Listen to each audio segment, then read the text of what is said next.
اعوذ باللہ من الشیطان الرجیم بسم اللہ الرحمن الرحیم۔ روزہ ہم سے کیا مطالبہ کرتا ہے؟ شہر رمضان الذی انزل فیہ القرآن ھدی للناس وبینات من الھدی والفرقان فمن شہد منکم الشہر فلیصمہ۔ برکت والا مہینہ، اور کون مسلمان ایسا ہوگا جو اس مہینے کی عظمت اور برکت سے واقف نہ ہو؟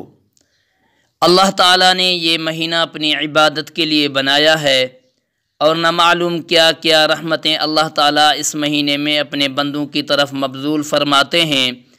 ہم اور آپ ان رحمتوں کا تصور بھی نہیں کر سکتے۔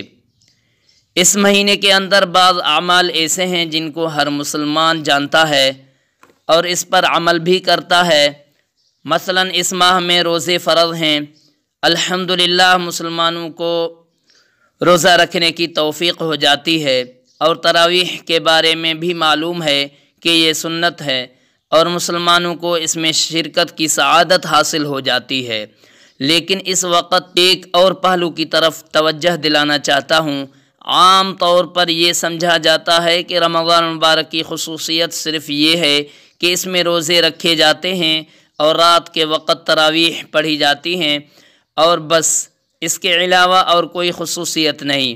اس میں تو شک نہیں ہے کہ یہ دونوں عبادتیں اس مہینے کی بڑی اہم عبادات میں سے ہیں، لیکن بات صرف یہاں تک ختم نہیں ہوتی کہ بلکہ در حقیقت رمضان المبارک ہم سے اس سے زیادہ کا مطالبہ کرتا ہے، اور قرآن کریم میں اللہ جل شانہ نے ارشاد فرمایا، وَمَا خَلَقْتُ الْجِنَّ وَالْإِنسَ إِلَّا لِيَعْبُدُونَ، یعنی میں نے جنات اور انسانوں کو صرف ایک کام کے لیے پیدا کیا، وہ یہ کہ میری عبادت کریں۔